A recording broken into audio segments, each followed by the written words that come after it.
ভাই রুমান সামনে আও। বাংলাদেশ আমার অহংকার, এই মূলমন্ত্রকে ধারণ করে র্যাপিড অ্যাকশন ব্যাটালিয়ন মাদক ব্যবসায়ী, অবৈধ অস্ত্রধারী, সন্ত্রাসী, চাঁদাবাজি, জালিয়াতি সহ সকল অপরাধের বিরুদ্ধে জিরো টলারেন্স নীতি ঘোষণা করেছে।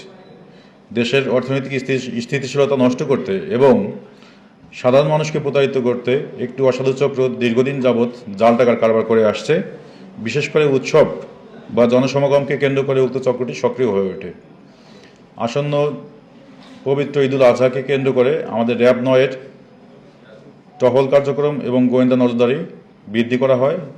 এরই সূত্র ধরে আমরা গোপন সংবাদের ভিত্তিতে জানতে পারি যে সিলেটের শাহজালাল রহমতুল্লাহ আলাহি মাজার গেটে একজন ব্যক্তি জাল টাকা সহ অবস্থান করছে।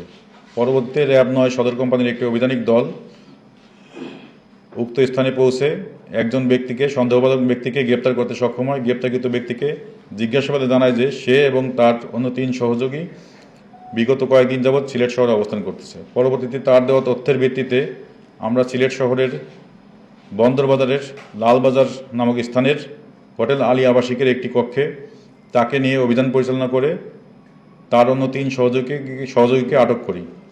আটককৃত ব্যক্তিরা জিজ্ঞাসাবাদে জানায় যে তাদের হেফাজতে বিপুল পরিমাণ জাল টাকা রয়েছে। পরবর্তীতে তাদের কক্ষের বিভিন্ন ব্যাগ তল্লাশি করে তাদের নিকট থেকে সর্বমোট ৫,০২,৭০০ টাকার সমমূল্যের জাল নোট আমরা উদ্ধার করতে সক্ষম হই।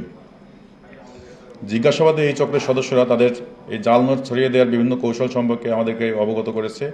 তারা সাধারণত জনসমাগম এবং ছোটো ছোটো দোকানকে টার্গেট করত।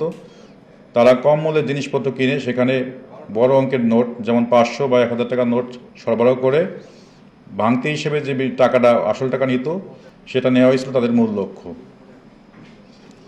এই চক্রটি দীর্ঘদিন যাবৎ মানুষকে প্রতারিত করে সাধারণ মানুষের সাথে প্রতারণা করে আসছে।